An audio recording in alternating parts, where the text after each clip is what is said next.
कामचोर देवरानी। एक बार की बात है, सुषमा अपने पूरे परिवार के साथ खुशी खुशी मोहन नगर में रहती थी। उसकी 2 बहुएं थी, पल्लवी और शिवानी। एक दिन दोनों बहुएं रसोई में काम कर रही होती है कि तभी उनकी सास सुषमा उन्हें बुलाती है। अरे बहू, जरा इधर तो आना। शिवानी, जरा जाकर देखना सासू माँ क्या कह रही हैं। दीदी आप ही देख लो ना जाकर, आपको भी तो सुनाई दे रहा है। अरे मैं आटा गूंद रही हूँ ना, तुम चली जाओ। हाँ तो मैं भी तो सब्जी काट रही हूँ ना दीदी। अरे बहू जल्दी आओ। ओह, ये तो जाएगी नहीं, मैं ही जाकर देखती हूँ कि क्या करना है। पल्लवी सुषमा के कमरे में जाती है। जी मम्मी जी, क्या हुआ? शाम को घर पर कुछ मेहमान आने वाले हैं, तो तुम अच्छा सा खाना बना लेना बहू। ठीक है मम्मी जी, आप बता दीजिए क्या क्या बनाना है और कितने लोग आ रहे हैं। सुनील की मौसी जी और उनका पूरा परिवार आ रहा है। कुल मिलाकर 3 लोग और हमें मिलाकर हुए 9 लोग। तो अभी से ही तैयारी करना शुरू कर दो। और हाँ, घर की सफाई भी कर देना, हाँ अच्छे से। जी मम्मी जी, सब काम हो जाएगा, आप चिंता मत कीजिए। पल्लवी शिवानी को घर में मेहमान आने वाले हैं इसके बारे में बताती है। क्या 9 लोगों का खाना बनाना होगा, घर की सफाई करनी है? बाप रे, सासू माँ ने तो हमें घर की नौकरानी ही समझ कर रखा है। ऐसा नहीं बोलते शिवानी, हम इस घर की बहू हैं और घर के काम करना हमारा फर्ज है।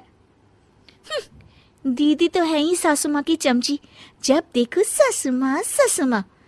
मैं तो इतना सारा काम नहीं करने वाली। शिवानी कपड़े लेकर गमला साफ कर रही होती है और चक्कर आने का नाटक करने लगती है। मेरा सर चकरा रहा है। तभी वहां पल्लवी और सासू माँ जाते हैं। अरे बहू, क्या हो गया तुम्हें? मम्मी जी, बहुत तेज सर में दर्द हो रहा है।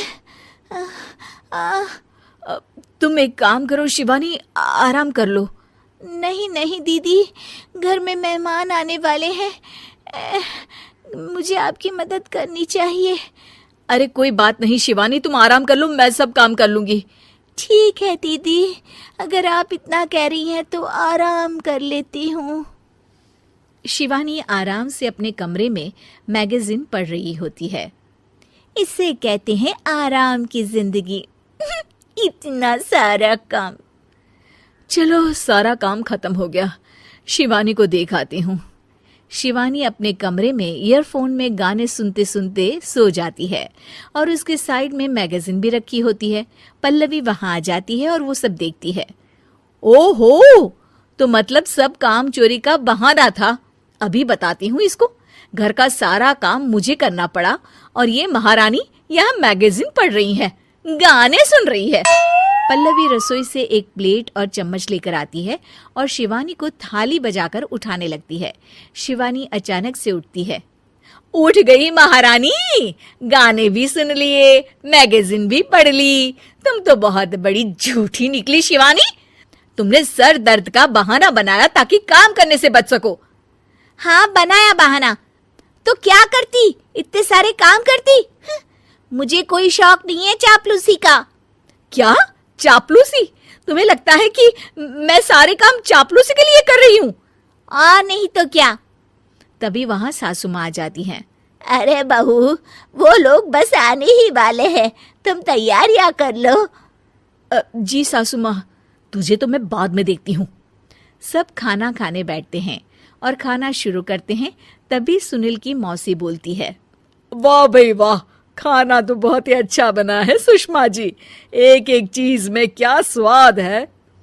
ये सुनकर शिवानी मुंह बना लेती है। उसे अपनी जेठानी की इतनी तारीफ रास नहीं आती। आपकी बहुएं तो बहुत ही अच्छा खाना बनाती हैं। हाँ, बनाती तो दोनों ही अच्छा है, पर आज ना ये सारा खाना बड़ी बहू ने बनाया है। छोटी बहू की तबीयत ठीक नहीं थी, सो इसलिए। मानना पड़ेगा सुषमा जी, आपकी बड़ी बहू तो बहुत ही गुणवान है। पल्लवी की तारीफ सुनकर शिवानी को जलन होती है। पल्लवी ये सुनकर खुश हो जाती है और शिवानी की तरफ देखकर उसे चिढ़ाती है। कुछ देर बाद मेहमानों के जाने का वक्त हो जाता है। मौसी जी सबके लिए उपहार लाई होती है। वो सबको शगुन के पैसे देती हैं और अंत में पल्लवी के पास आती है। तुम्हारे लिए शगुन का लिफाफा तो है ही, पर बहू तुम्हें एक और उपहार भी मिलेगा इतना अच्छा खाना बनाने के लिए। मौसी अपने सोने के कंगन निकालकर पल्लवी को पहना देती है। ये लो, ये मेरे मनपसंद कंगन है, अब से ये तुम्हारे हुए। धन्यवाद मौसी जी। ये देखकर शिवानी तो पूरी तरह से जल जाती है और गुस्से से रसोई में चली जाती है। तभी वहां पल्लवी आ जाती है और उसे अपने कंगन दिखाने लगती है। देवरानी जी, अब आपका सर दर्द ठीक तो है ना?